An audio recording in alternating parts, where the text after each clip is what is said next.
Now, I've had people ask me like, Chaz, what is your niche? What is your thing that really moves you to wake you up in the morning when it comes to photography? In New York, there's so many places to capture subjects, and the city is a tapestry. So no matter where you shoot, you're gonna really get the nice environment. This city is a story, and what you do with your camera is up to you. I choose to tell its story through its people. You can choose to tell a story how you like to. Hey, this is Chaz, and welcome to my world from my living room. Today, I want to share tips for the aspiring photographer.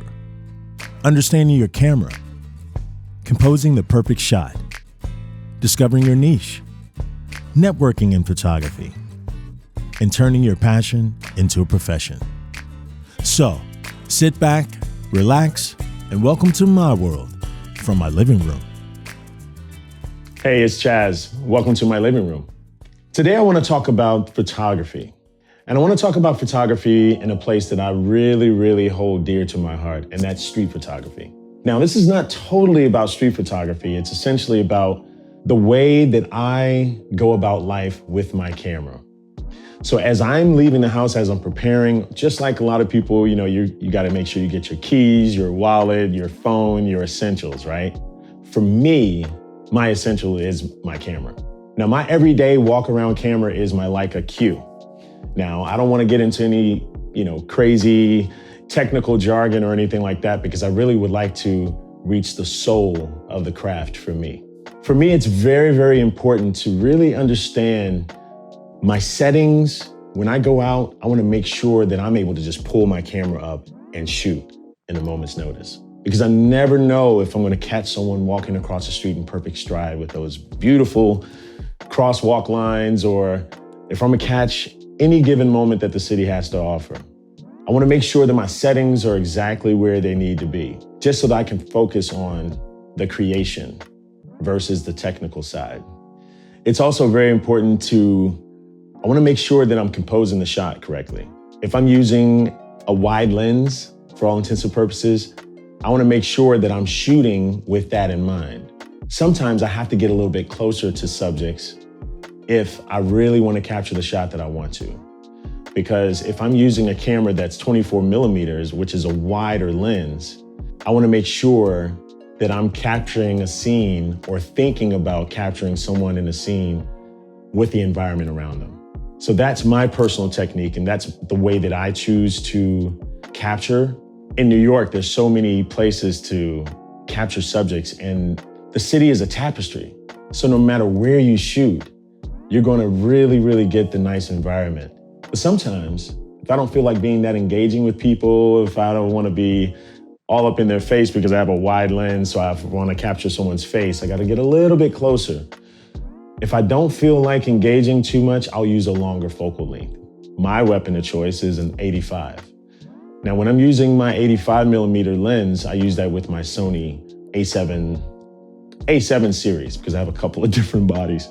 I'll use an 85 because I could stand further back and I could be more of a spectator or a voyeur, I guess, in the best way possible, where I don't have to engage with them, but I can get a closer shot from a further distance.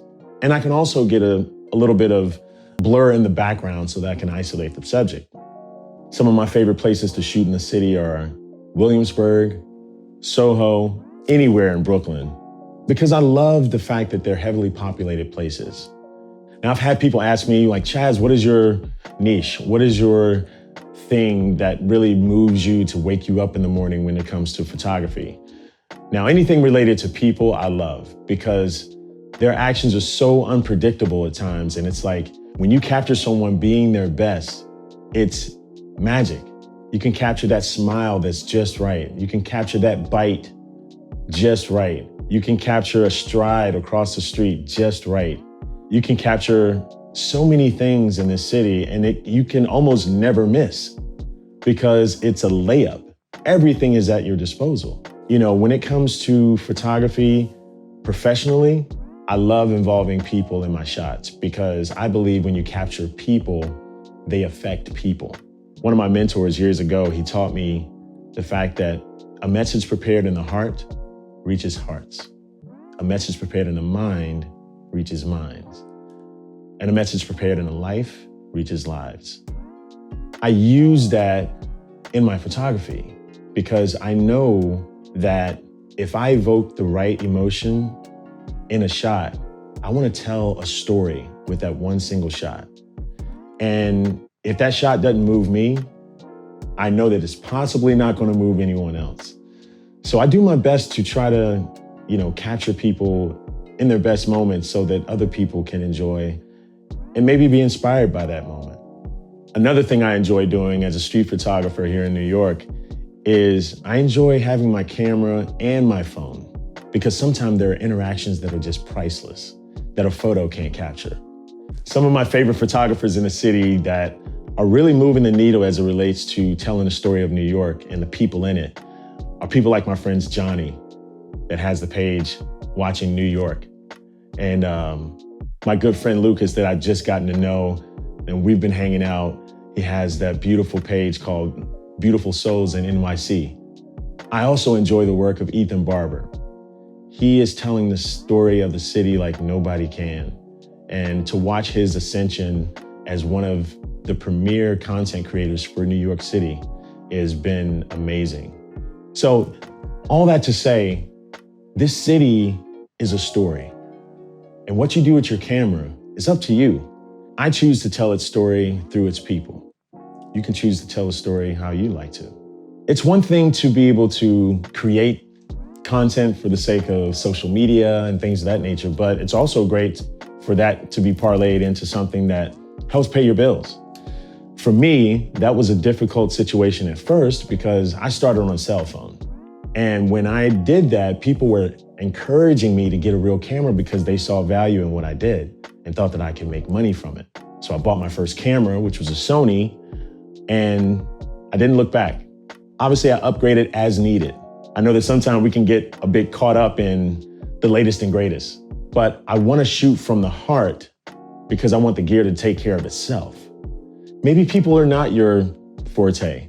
Maybe shooting objects or restaurants or beautiful food or sneakers or something like that may be to your taste. But no matter what it is, there's still the through line of being passionate about what you're shooting. For me, it's people. I enjoy the interaction and the back and forth and being able to get the best out of someone and capturing that image that captured that moment. You may have another way that you enjoy shooting, and everyone does. That's why it's a beautiful craft. It's a beautiful art because everyone has their own personal interpretation for it. So if you love photography, I hope you've enjoyed this. Like I said, I didn't want to get too technical, but I wanted to make sure that the message was heard. And that message was shoot what you love. So until the next one, have a wonderful day.